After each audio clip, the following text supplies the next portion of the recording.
À conjuguer ou pas, telle est la question. La langue française en matière de conjugaison est un véritable casse-tête.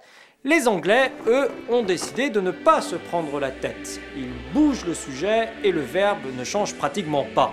I love, you love, he loves, we love, you love, they love. En espagnol, c'est le contraire. On fait bouger le verbe, mais on ne précise pas le sujet. Quiero, quieres, quiere, queremos, queréis, quieren. En breton, comment fait-on? Eh bien, c'est encore mieux puisqu'on a le choix entre les deux. Soit on met un sujet et le verbe ne bouge pas, soit c'est le contraire. Exemple avec le verbe chanter, kana, megan, tegan, heagan, ningan, figan, ingan. Soit tous les jours je chante, bemde kanan, bemde kanes, bemde kan, bemde kanom, bemde kanit, bemde et kanon. Cette règle est valable pour tous les temps et elle est un nouvel exemple de la grande souplesse de la langue bretonne.